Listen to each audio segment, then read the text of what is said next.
Señores, buenas noches, soy Federico Galeano y les doy la bienvenida a Líderes. El líder invitado de hoy es el señor Alberto Acosta Garbarino, presidente del Banco Familiar y presidente de la organización Desarrollo en Democracia.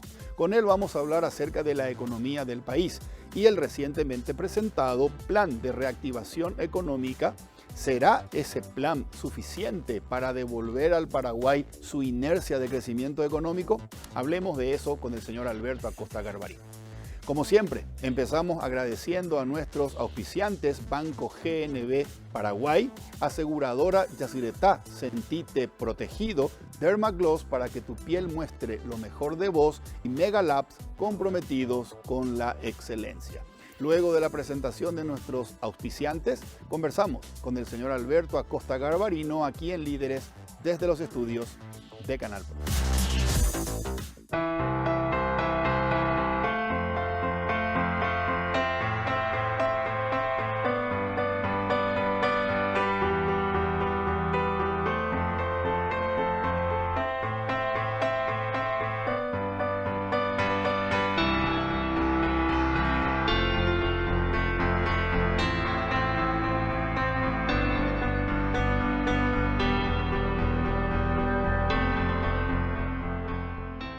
¿Alguna vez te preguntaste todo lo que puede caber en algo tan pequeño?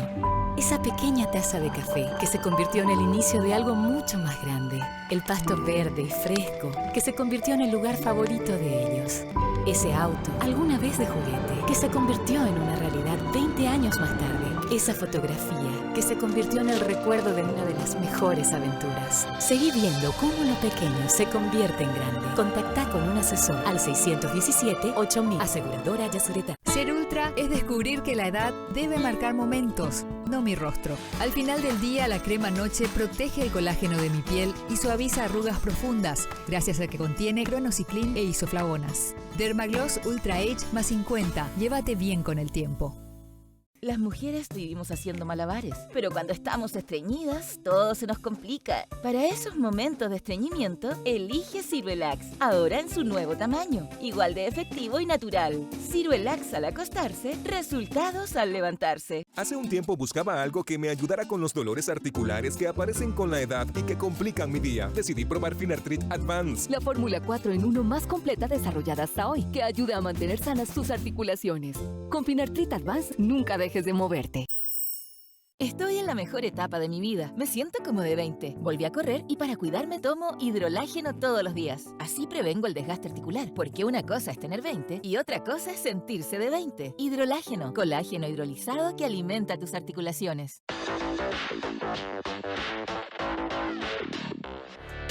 Ya estamos en compañía del señor Alberto Acosta Garbarino. Alberto, buenas noches. Muchas gracias. Buenas noches, Federico. Gracias por la invitación. Es la segunda vez que vengo a este programa. Y el primer invitado que repetimos. ¿Ah, sí? Exactamente. Bueno. Es el primer líder invitado en venir 2 veces. 2 veces. Bueno, gracias por la invitación. Esto se debe, Alberto, a que esta semana el gobierno hizo una presentación de un plan de reactivación económica y nos parecías la persona más indicada para hablar sobre ese plan. Pero antes de llegar a ese punto, Alberto, quiero comenzar haciéndote una pregunta. Yo trato de seguir siempre que puedo los eventos de Plaza Pública de Desarrollo en Democracia, organización que presidís. Y en uno de esos eventos te escuché decir que nuestro continente, Sudamérica, era llamado el continente de la esperanza, pero que ahora se le llama el continente de la esperanza perdida. ¿Por qué somos el continente de la esperanza perdida? Bueno, tenemos que ubicarnos en la década del 40, terminó la Segunda Guerra Mundial. Estados Unidos queda como la única superpotencia, mejor dicho, quedan 2 superpotencias, la Unión Soviética con el comunismo, el bloque comunista y el bloque capitalista. Y básicamente a partir de ahí se inicia toda una serie de procesos donde Estados Unidos crea instituciones para ayudar al desarrollo de nuestros países, porque veía como uno de los peligros ante el avance del comunismo la pobreza. Correcto. La pobreza era un caldo de cultivo para el comunismo. Entonces se crea el Banco Mundial, se crea el Banco, el BID, se crean los programas de ayuda como la Alianza para el Progreso. Correcto. O sea, una serie de actividades donde querían impulsar, diríamos, el desarrollo de los países del tercer mundo, por decirlo de alguna manera, ¿verdad? Y dentro del mundo entero, América Latina era el país, la zona vecina a Estados Unidos. O sea que había mucho más compromiso, por eso se crea la Alianza para el Progreso. Kennedy llama la nueva frontera, que la nueva frontera no era ya el límite de Estados Unidos, era toda la América, diríamos de alguna manera, y Estados Unidos tenía que ayudar al desarrollo de estos países. En ese contexto se veía que el desarrollo que era propio en ese momento de países del norte de Europa, Exacto. Inglaterra, bueno, Francia, Alemania, Estados Unidos, podía llegar a América Latina rápidamente porque teníamos todas las condiciones para el desarrollo. Teníamos un territorio amplio, muy rico Ok. en recursos naturales, teníamos el petróleo en el Pacífico, teníamos tierra fértil en el Atlántico, teníamos una población no muy grande Cierto. comparado con el Asia, ¿verdad? Pero una población muy europeizada también en gran parte, o sea, con cierta cultura europea, con lo cual podía ser, diríamos, el primer continente a ser desarrollado. Ok. Y cuando hablamos de desarrollado, estamos hablando de PIB per cápita. Bueno, en esa época se usaba como único elemento para medir el desarrollo el PIB per cápita, que era la producción de bienes y servicios Ok. dividido por la población, ¿verdad? Cierto. Entonces, América Latina era el continente de la esperanza. Y yo tuviera que otra vez focalizar más, posiblemente Brasil era el gran país de la esperanza. Brasil tuvo un gran crecimiento en la década del 50, 60, 70. Cierto. Era lo que es China hoy en día. Era el milagro económico. Todo el mundo pensaba que Brasil iba a ser una de las superpotencias mundiales en poco tiempo. ¿Y qué ocurrió? Ocurrió que nos entró el virus, por llamarlo de una manera, está de moda la palabra virus ahora, nos entró el virus del populismo, con Getúlio Vargas en Brasil, con Perón en Argentina, con varios líderes que nos metieron este virus. Este virus, el populismo, la palabra, el sufijo ismo significa exceso, abuso. La paternidad es necesaria para poder cuidar al hijo. Cuando nace una criatura, es un bebé, no se puede sostener él solo, hay que cuidarlo, hay que ayudarlo a que crezca. Eso es paternidad. Cierto. Ahora, la paternidad excesiva es seguir cuidándole cuando tiene ya 40, 50, 60 años, ¿verdad? Eso ya es paternalismo, ¿verdad? Correcto. El consumo es necesario para vivir. Yo tengo que consumir, tengo que comer, tengo que tener ropa, tengo que tener... Está bien que quiera consumir. El consumo excesivo es el consumismo, ¿verdad? Yo creo que está bien de que los políticos que dirigen una nación se preocupen del pueblo, ¿verdad? Okay. Y del bienestar del pueblo. Ok. Pero el exceso de protección, el darle dinero sin trabajar, el mantener gente que no produce nada, genera el populismo. Ese es el exceso, el abuso, ¿verdad? El Estado benefactor. El Estado benefactor, yo diría también el gobierno gratis. Hay una creencia de que el gobierno pone y que eso es gratis, que nadie paga eso, ¿verdad? Entonces, vamos a dar salud gratuita, educación gratuita, todo es gratuito, ¿verdad? Y nada es gratuito en la vida, todo tiene un precio, ¿verdad? Sí. Como se dice en economía, no hay comida gratis, ¿verdad? Alguien paga eso. Entonces no se discute eso, ¿quién va a pagar? ¿Verdad? Y ahí, a partir de ahí, comenzamos a ser países, la mayoría, sobre todo Argentina, que es el caso más patético, ¿verdad? Un país que gastaba como el primer mundo, pero recaudaba como el quinto mundo, ¿verdad? Y tenía enormes déficits, tiene hasta ahora enormes déficits. ¿Y cómo financió esos déficits? Con emisión de dinero y tuvo hiperinflaciones, o financió con deuda y tuvo default de la deuda, sí, que es lo que tiene hoy Argentina, la combinación perfecta, tiene default de deuda y una inflación descontrolada, que está parada ahora por la pandemia. Apenas se levante la cuarentena, eso va a explotar. Entonces, esa irresponsabilidad que se dio en la mayoría de los países, y para Paraguay, lamentablemente, nuestros dos grandes vecinos sí, han sido los exponentes de ese populismo, ¿verdad? Los principales exponentes. Entonces, lamentablemente, no podemos cambiar de ubicación geográfica, tenemos que seguir acá eternamente, y tenemos que convivir con dos vecinos absolutamente irresponsables. Han sido los más irresponsables en el mundo posiblemente en lo macroeconómico. Han hecho default de su deuda varias veces, han tenido hiperinflaciones, han confiscado depósitos, en fin. Y a eso se llama un poco un país que tenía todo para desarrollarse. Argentina es el mejor ejemplo. Sí. Tiene todo para ser un país, una potencia mundial. Fue una potencia hace 80 o 90 años, ¿verdad? Exacto. Y es el único país del mundo que alcanzó el desarrollo y que se desarrolló, que se empobreció, ¿verdad? Único país del mundo desdesarrollado. Desdesarrollado. Entonces, y a eso es lo que se llama hoy la esperanza perdida. Una esperanza de que ahí va a estar la nueva potencia económica del mundo. Argentina, Brasil, iban a ser las grandes potencias, México. Y terminamos lamentablemente. Asia, que no estaba en ese momento, no era un continente en el cual se veía que ahí iba a haber desarrollo, comenzó a crecer. Japón comenzó a crecer, se reconstruyó después de la guerra. Corea, que era muy pobre, Corea del Sur, pasó a ser una potencia. Los tigres asiáticos en general. Correcto. China ahora. Correcto. O sea que hoy Asia le ha superado, pero de forma, digamos, enorme a América Latina. Y nosotros hoy somos con África los países la zona menos desarrollada del mundo. Y lo peor que África está yendo más rápido que nosotros. O sea que podemos llegar a ser en algún momento, si seguimos con estas políticas populistas, llegar a ser el continente más pobre del mundo, ¿verdad? Más pobre que África. Y así, sí, África está creciendo a ritmo más rápido que América Latina. Alberto, hablemos acerca de nuestra actual coronacrisis. Al principio, cuando empezó el cerramiento de la economía, la predicción era que este año íbamos a tener una contracción económica. Se dijo que esa contracción económica iba a ser la más baja entre todos los países de América Latina y que iba a estar en el orden del menos 1.5%. Posteriormente las previsiones fueron más pesimistas y dijeron que podía estar entre el 2.5% de contracción o de crecimiento o hasta el 3% de crecimiento. Y ahora inclusive se habla de que esa contracción podía ser llegar hasta 5% de contracción económica. ¿Qué tan grave, según crees vos, Alberto, es la crisis que estamos viviendo?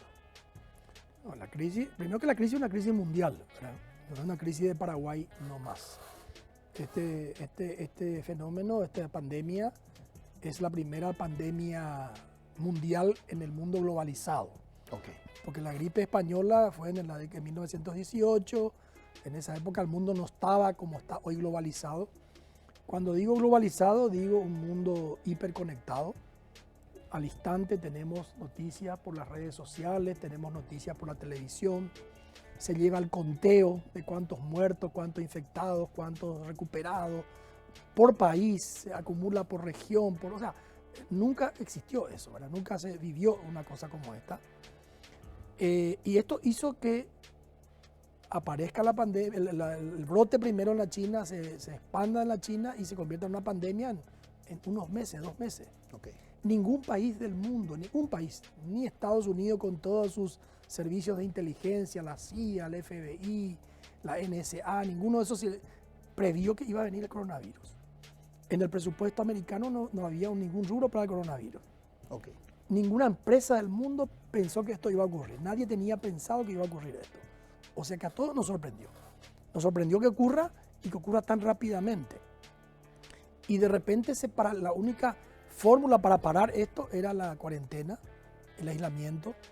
Y lógicamente, bueno, se hizo eso, casi el mundo entero hizo con algunos matices. Perfecto. ¿Y qué ocurre? Bueno, está bien, con eso se pudo contener un poco la curva. Correcto. Pero generó un desplome de la economía. Un desplome de la economía que cuando ocurre eso en el mes de marzo, abril, en América Latina por lo menos, empiezan a ver las proyecciones, a sacar. En ese sentido, la proyección económica está basada en un supuesto, ¿verdad? Cuando uno proyecta algo, cierto, está basado en supuesto. Cierto. Cuando Dende hace su proyección en octubre, noviembre para el año que viene, en Paraguay es muy importante para suponer cuánto va a crecer el Producto Interno Bruto, cómo va a estar la cosecha de la soja, cómo va a estar la producción de soja. El PIB agrícola impacta mucho en esa proyección. Entonces uno puede decir, yo creo que va a estar bien, va a llover bien, y si va a crecer un 10%, y bueno, si pongo 10%, el PIB me crece muchísimo, ¿verdad? Correcto. Ahora, si yo digo, no, puede haber una sequía y va a caer la producción de soja, el PIB va a caer de Paraguay, ¿verdad? Entonces, la proyección del PIB está basada en supuestos. Y acá nos encontramos con una situación, en el caso paraguayo, uno puede prever o estimar el peor escenario y el mejor escenario. Okay. Cuánto es lo que ocurrió cuando había sequía, cuánto es lo que ocurre cuando está bien el clima. Sí. Pero con este tema nadie tiene la fórmula para saber qué va a pasar con el coronavirus. Nadie, los médicos, los premios Nobel, nadie sabe. Entonces nuestros economistas, cuando digo los nuestros, hablo de inclusive a nivel internacional, hicieron supuestos en base a consultas con los infectólogos. Parecía que había como una especie de consenso en ese momento, allá por marzo, abril, de que este tema se iba a ir normalizando en el segundo semestre. Esa era la creencia Correcto. generalizada. Y que ya para septiembre, octubre íbamos a terminar más normalizado. Bueno, eso a medida que pasaban los días y pasaban los pocos meses, Sí. se veía que no iba a ser así. Entonces, las primeras proyecciones se hicieron en base a ese supuesto de que en septiembre, en julio, el segundo semestre se iba a recuperar gradualmente las cosas. Eso no se dio y se fue ajustando la proyección en base a lo que estaba ocurriendo, y a medida que ajustábamos y corremos para más allá la normalización, el impacto en la economía es mayor. Entonces, puede ser 5, puede ser más que 5, puede ser menos, depende cómo se vaya comportando. Hoy, desde Dende, ¿cuál es su expectativa optimista y su expectativa más pesimista?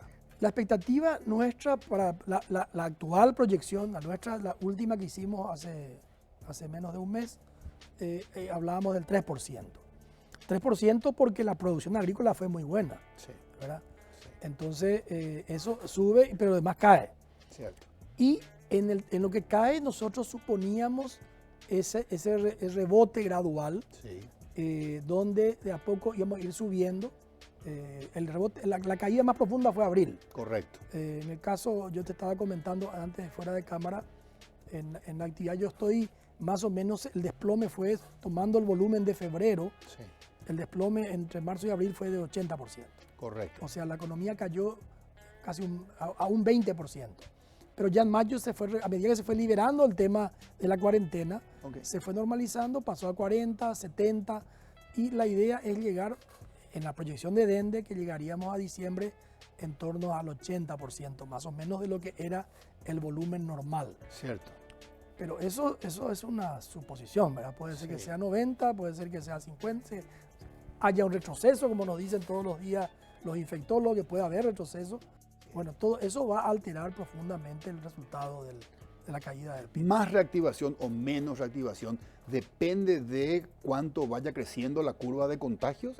¿Es el principal factor? Sí, definitivamente la economía va a estar está en el mundo entero, ¿eh? No en Paraguay nomás, en el mundo entero la economía. Por eso que cuando yo escucho críticas de que faltó liderazgo en la parte económica, es que la economía quedó subordinada a la parte de salud. La salud es la que marca el ritmo, ¿verdad? Ok. Entonces la economía lo que puede es adecuarse, ir adecuando, buscando cómo mitigar los problemas que origina el problema sanitario. Cierto. Entonces no hay mucho que... El que marca el ritmo a nivel mundial es el tema sanitario. Ok. Y ahí hay tensiones políticas, evidentemente. En algunos países se le dio mucho más peso al tema sanitario, se le dio todo el poder al tema sanitario. Sí. Y hay países como nuestro vecino acá al lado, Ok. que no le dio ese poder y priorizó el tema económico, Ok. que X cantidad de muertos, no sé qué cantidad, es igual que una gripe, Sí. y no podemos parar toda la economía, lo cual también tiene algo de razón, ¿verdad? O sea, la economía, la gente confunde, o sea, yo creo que la gente confunde la economía como algo material, como ganar dinero. La economía es la vida también. Si yo no tengo para consumir, no tengo para comer, me muero, ¿verdad? Absolutamente. Entonces, no tengo para comprar mis medicamentos, si estoy enfermo, me muero, ¿verdad? Entonces, la economía es la vida también, ¿verdad? Por supuesto que la salud es primero, ¿verdad? Sin salud no hay economía tampoco, pero la economía es parte de la vida. Entonces, esta es una discusión que en cada país hay muchas tensiones, en todos los países hay muchas tensiones entre los que creen que hay que priorizar una cosa sobre la otra y los que creen que hay que tener algún equilibrio, diríamos, entre dos cosas que son válidas, pero son contrapuestas. Alberto, ya estamos dentro de julio y las expectativas, si no ocurre algo que agrave la situación, es que creo que el 15 o el 18 de julio ya iniciemos la fase 4, es decir, que se cumplan las fases de la cuarentena inteligente para ir abriendo la economía. Si no tenemos ningún contratiempo, entramos a fase 4, el año terminaría más o menos con un menos 3% de crecimiento o contracción económica. Esa es la proyección de... Sí, sí. He visto que el fondo sacó ahora menos 5, ¿verdad? Yo no sé los supuestos que están detrás de esa proyección. Ok. Habría que ver qué supuestos hay. Claramente, si tenemos que, por si se agrava lo sanitario, volver a encerrarnos, este menos 3 cambia. Cambia. Absolutamente. Hay que tomar como es una proyección. Correcto. La proyección está basada en supuestos. Cierto. Y los supuestos son muy inciertos en este momento. Entonces, hay que tomar como es la cosa, no hay que tomar como una verdad revelada, como que se equivocó. No, se hace una suposición en base a, es cierto, a información que uno tiene. Cierto. Yo sé que la información del Fondo Monetario, el Banco Mundial, se proyecta en base a consulta con los infectólogos, cómo están viendo el tema sanitario, y en base a eso se proyecta la economía. Pero hay otro elemento fuera del sanitario, el tema de salud, que también altera esa proyección, que también nadie sabe qué va a pasar, que es el tema emocional de la gente. Nosotros hemos recibido una avalancha de información a nivel mundial, en la cual nos decían, quédense en su casa, enciérrense en su casa, y bueno, se generó mucho miedo, la gente tiene miedo. La gente inclusive de más edad tiene más miedo. Okay. Y mucha de la gente de alto poder adquisitivo es de más edad, por ejemplo, ¿verdad? Cierto. Entonces, hay mucha gente que por más que se habilite el restaurante, como está ocurriendo ahora, o el shopping, la gente no se va. Entonces, yo creo que ahí es una parte donde sí tenemos que ver cómo trabajar, porque a diferencia de la Gran Depresión del 29, voy a comentar dos. La Gran Depresión del 29 y el atentado a las Torres Gemelas en el 2001. Son dos momentos en que, cuando fue la crisis del 29, ocurrió en una bola de nieve. La gente ve que va a perder el trabajo, ve que hay una pérdida de trabajo, se despide a la gente. Si yo no fui despedido todavía, tengo miedo de ser despedido, entonces ya no hago compromiso, no hago deuda, reduzco mis gastos. El que está despedido, ni que con más razón, ¿verdad? Sí, entonces todo el mundo comenzó a contraerse, y la economía mundial entró en una espiral descendente. En ese momento llega a la presidencia en Estados Unidos Franklin Roosevelt. Y Roosevelt, como líder político, acuñó una frase que hay que escuchar cada tanto cuando estamos en este tipo de momentos como estos. Él decía, en estos momentos, a lo único que hay que tener miedo es al miedo mismo. O sea, lo más grave para la sociedad, decía Roosevelt en el 29, es que todos tengamos miedo. Porque si todos tenemos miedo y todos nos contraemos, ahí sí la economía se va a desplomar. Entonces, eso fue lo que ocurrió en el 29. Okay. En el 2001, cuando fue el atentado a las Torres Gemelas, en Estados Unidos sobre todo, hubo un desplome de la economía americana. Porque la gente también se asustó, dejó de viajar en avión, dejó de ir a hoteles, y se contrajo la economía americana. ¿Qué hicieron en ese momento? Hubo una especie de acuerdo en el Congreso americano y salieron los líderes, los senadores y representantes, fueron a sus estados y a sus distritos a estimular que la gente consuma, que salgan, no tengan miedo, salgan a comprar, a consumir, porque si todos nos quedamos encerrados, realmente la economía se va a desplomar. O sea, pongo esos dos ejemplos nomás, porque en este momento estamos en esa situación. Correcto. En el cual, pero acá se agrega un elemento diferente a la crisis del 29 y a la del 2001, que acá hay una pandemia. Entonces, el miedo es real, ¿verdad? El miedo es de contagiarse y el miedo es de muerte, ¿verdad? Cierto. Entonces, yo creo que hay que diferenciar miedo de pánico, ¿verdad? el miedo es necesario para poder sobrevivir. Si me aparece una fiera, yo tengo que poder tener miedo y eso para poder correr y escaparme, ¿verdad? El miedo es necesario, pero el pánico es cuando te paraliza, entra en tu mente el miedo y te deja paralizado. Okay. Y yo creo que en muchos casos, en nuestro caso, siento gente con pánico, ¿verdad? Y ahí es un campo en que los líderes, en primer lugar, yo creo que y ahí un poco ya entramos en el tema de la reactivación económica. Yo creo que nuestros gobernantes se han limitado a hablarnos de lo sanitario y mostrarnos planes y números económicos. No nos hablaron, no nos inspiraron, como hizo Roosevelt, ¿verdad? Hay que tener miedo, pero no hay que tener pánico. Hay que estar cuando fue el pico de la curva para evitar el pico en cuarentena, encerrado, pero después hay que salir con cuidado, Exactamente. con responsabilidad, como hizo Uruguay, como hizo Nueva Zelanda. ¿Verdad? Uruguay no hizo cuarentena, hizo libertad responsable, le llamaba. Libertad responsable. Entonces la gente que salga, que se mueva, pero con tapabocas, que se mueva con lavado de manos, con distanciamiento físico. Y el control social tiene que ser no solamente el Estado. Nosotros le estamos dejando que el Estado ponga barreras en las calles para parar a la gente que no puede salir. El control tiene que ser la misma sociedad. Correcto. Si yo le veo a alguien sin tapabocas, yo le debería decir, parar el auto y si estoy en la calle, decirle que se ponga el tapaboca, ¿verdad? O no permitirle entrar a un comercio. O no permitirle entrar a un comercio, a ningún lugar, ¿verdad? Entonces, eso va generando ese control que es el que permite tener libertad con responsabilidad, ¿verdad? Correcto. Alberto, antes de pasar al tema del plan de reactivación de la economía que presentó el gobierno, quiero que me ayudes a entender dos indicadores de la economía como si hubiese sido un paciente y que quiero saber qué está pasando con esos indicadores. El primero es el dólar.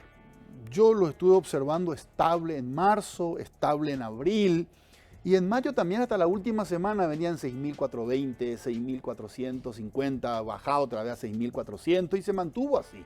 Ahora llegó hasta 6.800. Entonces la primera pregunta es qué pasó con el dólar y qué nos está queriendo indicar el dólar. Y la segunda pregunta es la recaudación tributaria. Esta recaudación tributaria, según el ministro de Hacienda, bajó 50% en abril. En abril recaudó la mitad de lo que había recaudado en abril 2019. Subió a 70% en mayo. En mayo recaudó 70% de lo que había recaudado en mayo 2019. Y dice el ministro, para junio prevemos que la recaudación va a ser el 100% en comparación con junio 2019. Entonces yo digo, ¿cómo estamos tan mal en la economía si la recaudación de impuestos de junio ya iguala la recaudación de junio 2019? Dólar y recaudación de impuestos. ¿Cómo leo estos indicadores? Bueno, en el tema dólar, cuando el mundo, voy a hablar primero del mundo, el mundo tiene... El dólar es la moneda mundial, ¿verdad? La moneda que mueve el mundo prácticamente. Y cuando en el mundo se siente miedo, cuando hay incertidumbre, la gente se refugia en el dólar, ¿verdad? La gente compra dólares y lleva sus dólares a Estados Unidos si puede, ¿verdad? Okay. Entonces, con toda esta incertidumbre y con todo esto, hay una tendencia de apreciación en general del dólar, en general. Pero en particular en América del Sur, en Sudamérica específicamente, y me voy a concentrar en Brasil y Argentina, que son nuestros dos grandes vecinos que más nos afecta. Ha habido una disparada del dólar en esos dos países muy por encima de la apreciación normal mundial del dólar. El dólar subió más de lo que podría subir, inclusive tomando Argentina. Brasil, por ejemplo, viendo los fundamentos de Brasil, la inflación de Brasil, cuánto es, el dólar no debía haberse disparado como se disparó. En Brasil se disparó el dólar, ¿verdad? Y ahí varias veces planteamos en Dende justamente la discusión del tema, ¿qué hace Paraguay? Okay. Con un dólar que no se dispara, que está estable, cuando se dispara en Brasil y se dispara en Argentina. Okay. Tenemos que seguirle a Brasil. Un expresidente del Banco Central me decía hace muchos años, mi política cambiaría de seguirle a Brasil, porque el peso que tiene Brasil es muy grande para Paraguay y no podemos estar tan desalineados con Brasil. Entonces, si es que hay que seguir a Brasil, el dólar tendría que irse acá por las nubes, mucho más que lo que está hoy. Teníamos que haber depreciado guaraní mucho más. Mucho más. Alguien hizo un cálculo para mantener ese equilibrio que tenía antes de, debería estar a 8.900 el dólar acá, ¿verdad? Una locura, ¿verdad? Ahora tendría que Ahora. Para Entonces, mantener el equilibrio con la depreciación de Brasil. de Brasil, el tipo de cambio real se llama, el cambio real que se mantenga. Pero eso es una locura, eso es imposible. El Paraguay no le puede seguir porque la suba del dólar en Brasil se debe a un montón de factores propios de Brasil. Crisis política, Ok, crisis política grande, ok. crisis económica fuerte, ya vienen de caída fuerte, antes del coronavirus, antes del coronavirus. La economía brasileña se desplomó en 2014, 2015 y no consigue recuperarse, no consigue reactivarse. Viene Bolsonaro sube con dos promesas, una es reactivar la economía y la otra es la seguridad. Creo que ninguna de las dos está pudiendo cumplir, ¿verdad? Tiene problemas con el Congreso, no tiene mayoría en el Congreso, hay un problema político en Brasil. Entonces, los capitales comenzaron a salir de Brasil, ¿verdad? Okay. Pero hubo algo más que la gente no sabe, que es importante. El modelo que tenía Brasil antes de Bolsonaro, más que Bolsonaro, Paulo Guedes, porque el ministro de Economía, el que maneja la economía, es el ministro de Hacienda, que es Paulo Guedes, a quien le dio todo el poder Bolsonaro. Y Paulo Guedes tiene una visión de una economía más liberal, más abierta de Brasil. Y una de las cosas que Brasil tenía, me voy a procurar ser lo más sencillo posible, históricamente siempre tuvo tasas de interés en reales muy altas, a pesar de que la inflación estaba baja. O sea, eso quiere decir que la tasa efectiva, la tasa real, era muy positiva. La inflación no era alta, Sí. la tasa Selic, que es la tasa base en Brasil, estaba en el 13%, cuando la inflación estaba en el 3%, ¿verdad? O sea, muy positiva. Eso hizo que vengan muchos capitales golondrinas a Brasil, traían los dólares, los fondos de inversión, traían dólares, vendían los dólares y ponían a plazo fijo en reales a ganar la tasa buena, y después de un tiempo, como no se iba, como realmente no se iba a devaluar, era muy estable el tipo de cambio, en ese momento se vendía otra vez y se salía con la ganancia, ¿verdad? Había mucho capital golondrina en Brasil. Correcto. ¿Qué hizo Paulo Guedes? Creo que correctamente, no sé si lo hizo muy rápido o no. Dijo, Brasil no se puede desarrollar con tasas de interés muy altas. Tenemos que bajar las tasas de interés. Y comenzó a bajar. Okay. Hoy está en el menos del 3%, 3 y pico por ciento la Selic. Con lo cual ya la tasa es hasta casi negativa. Exactamente. ¿Verdad? ¿Y qué ocurrió? Los capitales que antes venían para especular Se fueron. se fueron toditos. Así mismo. Y al irse todito, el dólar se fue por las nubes. Correctísimo. ¿verdad? Entonces, ¿qué hace Paraguay? Chiquitito mirando al gigante hacer ese movimiento tan grande. ¿Le seguimos? Entonces hay que llevar el dólar a 8.900, una locura, ¿verdad? Ok. No le podemos seguir. Ok. Entonces tenemos que ir administrando y ver en qué medida ese cambio, que ahora es un cambio muy especulativo en Brasil, Ok. porque no es el cambio tampoco que nos responde a fundamento, se va normalizando.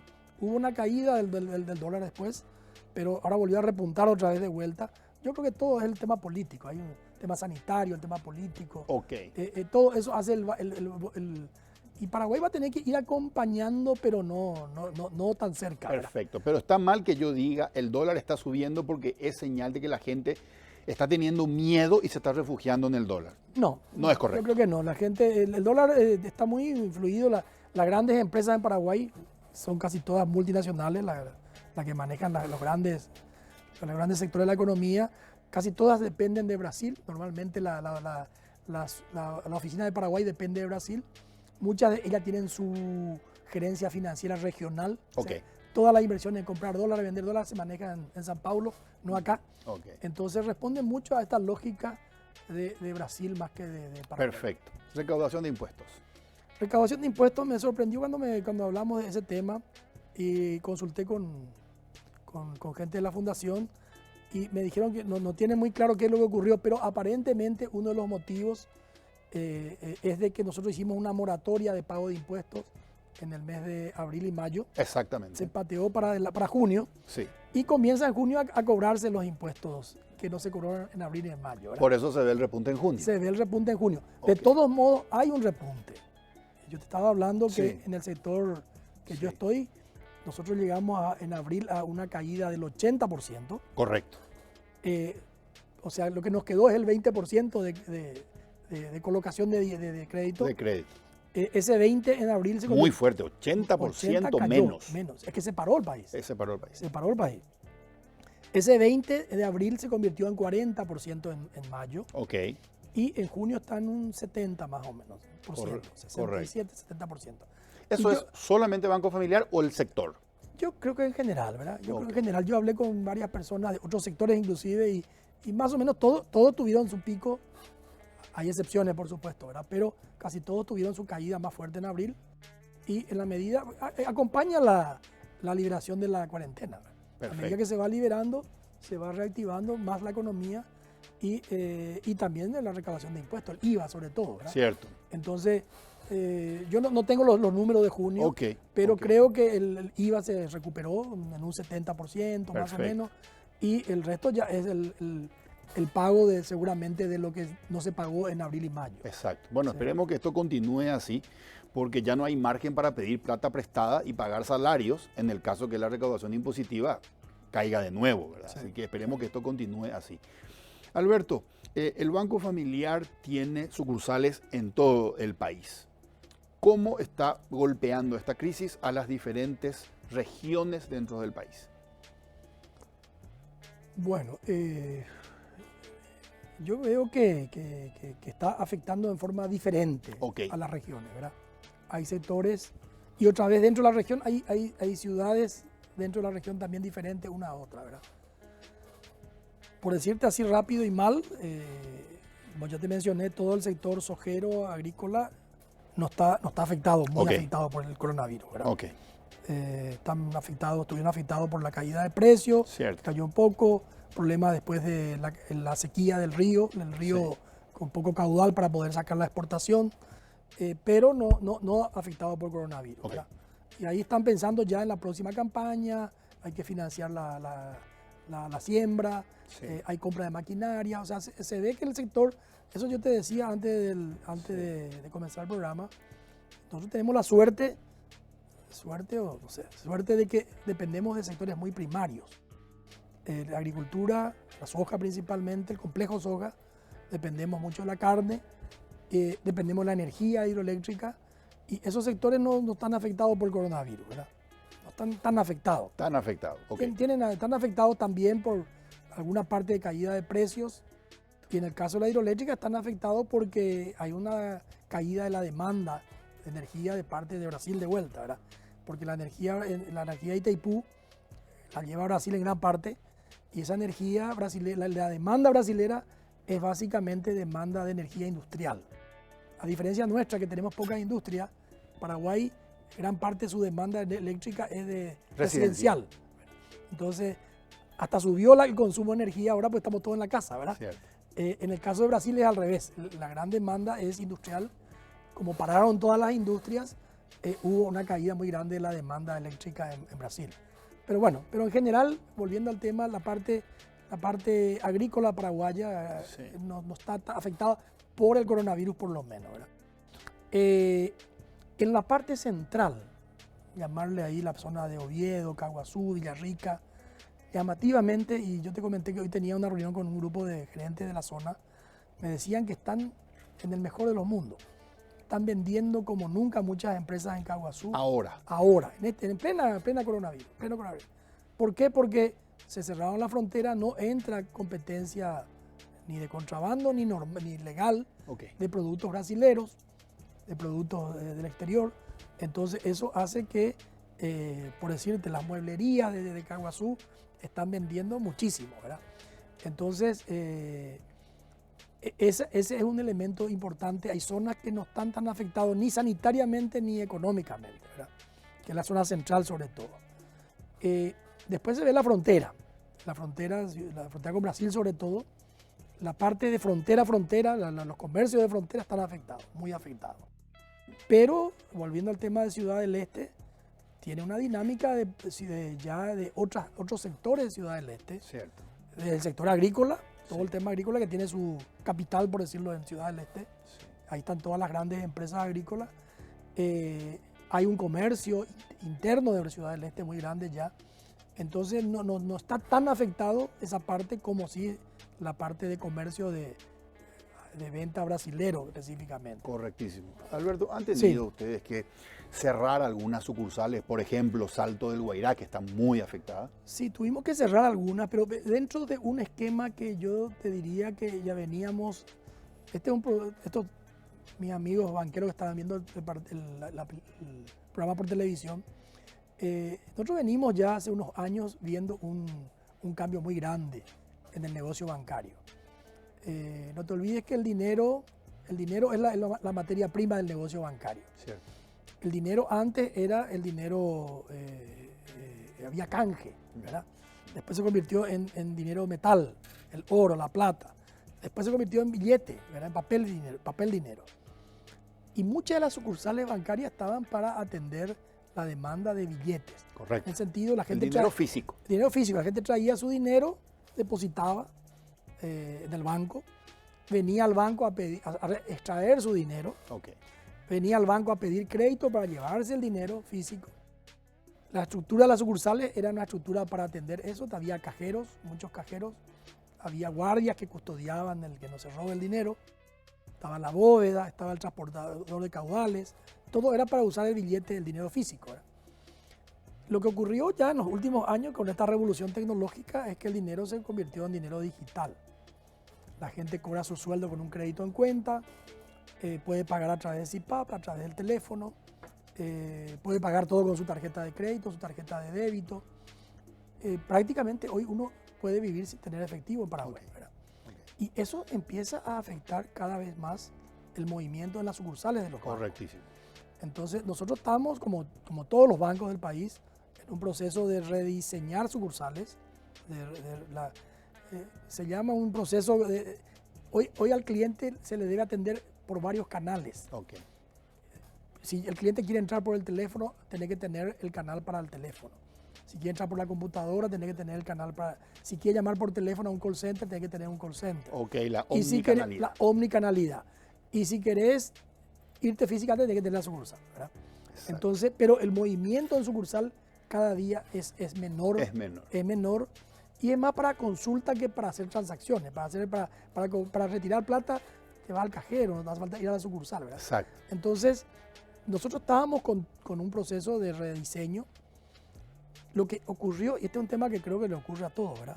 El coronavirus lo que hizo es acelerar brutalmente ese proceso de digitalización. Si venía eso a un ritmo, esto en estos 2 meses se aceleró, pero en forma vertiginosa, ¿verdad? Correcto. Y coincide con la caída de la actividad, coincide con eso. Entonces, a muchos bancos le obligó a tomar medidas de planes que teníamos para aplicar a lo mejor en 2 años o en 3 años. Acelerarlo por todo este fenómeno. Exactamente. Yo te tengo que decir, yo no conocía lo que era Zoom hace 3 meses atrás. Yo tampoco. Ahora vivo en Zoom, ¿verdad? Ahora vivo en Zoom y no soy jovencito, o sea, no soy una persona, estoy en algunos webinars en Argentina y veo gente muy mayor viendo las conferencias, ¿verdad? Sí mismo. Entonces, la gente mayor se ayornó muchísimo, Correctísimo. Muchísimo. Y eso ya vino para quedarse. Yo creo que ya el que ve que se puede transferir de su casa, que puede consultar los saldos de su casa, que puede hacer pago de su casa, ya no se quiere mover con el problema del tráfico, el problema de la inseguridad, ir a formar filas. O sea, yo creo que estas cosas vienen para quedarse y hay que tener un esquema en que se complementen los canales. Exactamente. Alberto, sí. Plan de reactivación económica. Lo presentó esta semana el gobierno. Estuve escuchando a algunos analistas económicos y no todos coinciden respecto al plan. Algunos hablaban que el plan es realmente un plan de reactivación económica. Estamos hablando de una inversión de 2.513 millones de dólares. Y otros decían, no es un plan de reactivación económica. Lo que es un plan de contención o minimización de daños. Bueno, ¿es un plan o no de reactivación económica? Quiero preguntarte a vos. ¿Y cuáles son los pros y los contras que vos le encontrás al plan? Bueno, acá hay palabras que pueden significar cosas diferentes, ¿verdad? El plan toca los puntos que yo creo que debe tener un plan como este, ¿verdad? Correcto. De inversión pública. Ok. La inversión pública es una de las formas de reactivar la economía. Ok. Hay todo un componente social Cierto. de contención Exactamente. que debe tenerse, porque hay mucha gente afectada por esta pandemia, ¿verdad? Exactamente. Y entonces está bien también que exista eso. Y hay una parte de financiamiento, de crédito para el desarrollo, Crédito diríamos, para el para el desarrollo, que también es necesario si queremos. Y hay una parte que es la reforma estructural del Estado. Así mismo. Bueno, nosotros estamos totalmente de acuerdo en la reforma estructural del Estado, Ok.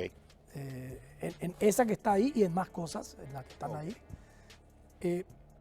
Lo que yo veo, y te decía también antes de entrar al programa, es que me preocupa un poco que es casi parecido un poco al tema sanitario. Estamos hablando de temas médicos en la parte sanitaria, pero ahí sí claramente hubo un liderazgo donde básicamente nos dijeron quédense en su casa, nos hicieron tener miedo, y está bien que nos hagan tener miedo, Ok. para que la gente haga lo que tenía que hacer. Ok. Ahora, creo que eso falta en este momento, ¿verdad? Falta que hay que tener miedo, está bien, pero no pánico. Tenemos que tener esperanza de poder salir a movernos con cuidado. Cierto. Y yo creo que el sector público solo no va a poder reactivar la economía. El sector público, el consumo público es menos del 12-13% del PIB de Paraguay. Consumo público. Ok. El privado está cerca del 70%. O sea, esto se va a reactivar con el consumo privado. Y el consumo privado tiene un componente psicológico muy fuerte. Sí. Tiene un tema económico, que hay mucha gente sin trabajo, Cierto. ¿verdad? Que no tiene cómo ir a consumir. Ok. Pero hay también mucha gente que tiene ingresos. Nosotros, ¿por qué crecieron los depósitos de los bancos? Porque hay gente que cobró su sueldo y no gasta. Se le postergó los pagos, no tiene que salir a cenar afuera, no tiene que viajar, no tiene casi ni que cargar combustible. Entonces, hay un sector en Paraguay que le sobra dinero, le sobró, tiene mucho ahorro. Ok. ¿Verdad? Alberto, permíteme entonces la Y siguiente. ese sector tiene la responsabilidad, así como hablé del 29 en Estados Unidos y hablé del 2001, Cierto. patriótica, de salir con cuidado a ayudar a reactivar esta economía, Ok. ¿verdad? No es solamente el Estado el responsable de esto. El Estado es pequeño en Paraguay comparativamente con el sector privado. Nosotros tenemos que romper lo que podemos, lo que Ok. se pueden, Ok.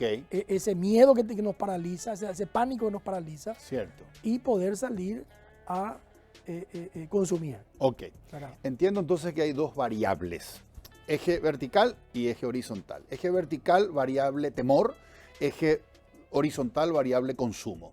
A mayor temor, menor consumo, Sí, y a menor temor, mayor consumo. sí.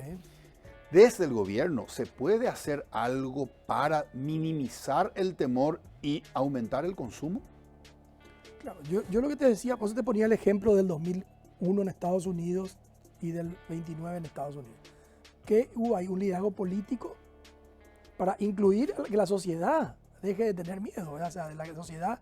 Acá hay que agregar la diferencia con el 29 en Estados Unidos, es que acá está la pandemia, ¿verdad? Exacto. Que es diferente. Tampoco se Exacto. puede decir salgan la gente a la calle, hagan, consuman, porque el Porque riesgo estoy ahí viendo en televisión las imágenes de la cantidad de Claro. muertos en otros países. en otros países. Por eso hay que agregar el elemento que inclusive, ya que tocamos el tema, voy a mencionar un poco. Nosotros traemos en Dende, en la fundación, hace mucho tiempo al filósofo colombiano Bernardo Toro. Correcto. Bernardo Toro es el que nos habla, es uno de ellos, hay muchos Sí, que hablan del tema, sí. sobre la ética del cuidado. La ética del cuidado es, nosotros venimos de una cultura, la cultura de la revolución industrial para acá, una cultura productivista se llama, o sea, hay que producir, hay que crecer, hay que consumir, pues si no hay consumo no hay producción, y esa es la que nos llevó hasta hoy. O sea, nosotros venimos de esta cultura de hay que trabajar, hay que ahorrar, hay que invertir, hay que crecer, hay que progresar, una palabra. Eso se aplica a las empresas, a los países, a las empresas y a las personas. Correcto. Esa cultura es la que con esta pandemia, bueno, ya hace tiempo, Sí. con el cambio climático, más cosas, nos cuestiona ese tema. Ok. Y lo que dice la ética del cuidado es que hay que agregar la palabra cuidado a todo eso. Hay que producir Cierto. con cuidado, Correcto. con cuidado. Correcto. Cuidando el medio ambiente, cuidando que no dañe el impacto que tiene esa producción. Ok. ¿Esta ética del cuidado sería una herencia post-coronavirus? No, esto es mucho antes. Ah, ok. Ya se veía el problema del cambio climático. Perfecto. Esto viene de Perfecto. todo el concepto del desarrollo sostenible. No, el desarrollo no más Correcto. que sea sostenible. Y que es sostenible que yo use los recursos presentes, pero sin comprometer los recursos para las generaciones futuras. Correcto. Todo Entonces lo eso que hace el es COVID... agregar el cuidado. Entonces yo tengo que seguir produciendo Ok. con cuidado. Ok. Tengo que seguir consumiendo Sí. con cuidado, ¿verdad? Ok. Entonces, yo creo que esa ética del cuidado es una ética que hay que incorporar a nuestro discurso y es la que concilia un poco la necesidad de producir, de trabajar con el cuidado Ok. del coronavirus, ¿verdad? Perfectísimo. No sé si me estoy explicando. Perfectísimo. Alberto, yo tengo que ir a una pausa comercial breve, pero quiero dejarte una pregunta y me la respondes cuando regresemos de la pausa. La pregunta es la siguiente. En este momento, muchas personas en el país no la están pasando bien económicamente. Y el humor social puede estar subiendo de a poco, más todavía cuando se ve cierta tolerancia desde el gobierno hacia la corrupción y cierta falta de austeridad, más duros con la austeridad. Y eso puede provocar que vaya caldeándose el humor social, ¿o no? La pregunta es, ¿crees que en este escenario se podría dar en nuestro país una explosión social? Te dejo la pregunta y me la respondes luego de la pausa. Hacemos una pausa y regresamos para cerrar el programa con el señor Alberto Acosta Garbarino, presidente del Banco Familiar.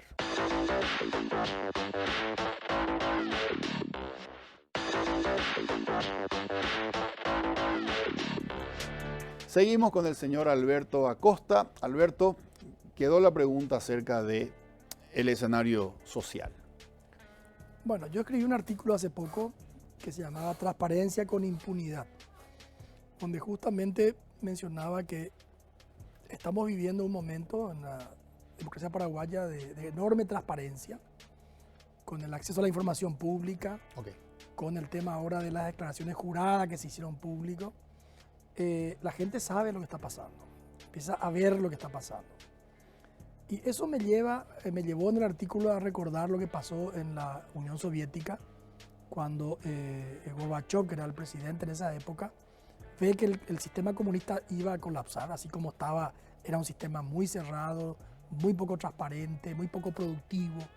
Entonces empieza a hacer reformas y básicamente dividió en dos tipos de reformas. Una era de transparencia, que llamó Glasnost, y la otra era la perestroika, que era modificar el sistema económico para incorporar algún elemento más de libre empresa, diríamos, ¿verdad? Correcto. Esta reforma de fondo tenía la objeción de los jerarcas del Kremlin, del Partido Comunista, tenía la oposición de ellos, pero entonces él avanzó justamente con el tema de la transparencia para que la sociedad presione a los cambios, ¿verdad? ¿Qué ocurrió? Se avanzó en transparencia, la gente comenzó a saber cosas que no sabía, a saber la matanza que hizo Stalin en su época, a conocer la gran corrupción que había entre los jerarcas del Partido Comunista. Cierto. Y eso, en una situación ya de malestar económico, genera un malestar enorme que presiona los cambios. Sí. Estos cambios que no podía hacerlo Gorbachev porque tenía la oposición, y termina eso con el desplome del comunismo y la disolución de la Unión Soviética, o sea, la explosión. Yo creo, y este es un tema que sí también está muy estudiado a nivel internacional, de que transparencia es necesario para saber lo que pasa. Eso por un lado permite, diríamos, prevenir futuros delitos, pero por otro lado, si no se hace nada, si yo empiezo a saber lo que ocurre y no se hace nada, es el peor de los mundos. Es el peor de los mundos. Yo creo que el malestar es mucho mayor cuando yo ya sé algo que está mal y no se hace nada. Y bueno, y lo que existe en este momento con la situación de mucha gente que está mal, ver que esta gente privilegiada, y ahí tiene que ver un poco esta troika que nos gobierna, que son los políticos corruptos con los sindicatos públicos, con los proveedores del Estado, que ellos siguen con sus beneficios A ver, la troika que nos gobierna, por un lado políticos, por otro lado corruptos, sindicatos de con trabajadores. beneficios desmedidos. ¿verdad? Exactamente. Y proveedores del Estado con la corrupción que ya vimos que ocurre, ¿verdad? Ok. Entonces, esa combinación es una combinación que ese grupo es el que se ha beneficiado en todos estos años Sí. a expensas de la mayoría de la gente, ¿verdad? Entonces, hoy con la transparencia que hay y con el malestar que hay, eso no es sostenible. Correcto. Yo creo que vamos caminando, si no toma conciencia la clase política de esto, vamos caminando a un problema muy grave socialmente. Ok. Entonces, celebramos que haya transparencia, pero advertimos que la transparencia con impunidad es muy peligrosa. Es muy peligroso, sí. Alberto, Así mismo. muchas gracias. Un gustazo recibirte nuevamente aquí en Líderes. Gracias por venir. Gracias, Federico, y para mí también es un placer conversar contigo, porque esto es una conversación más que Exactamente. una entrevista. Gracias, Alberto. Señores, esto fue Líderes. Buenas noches.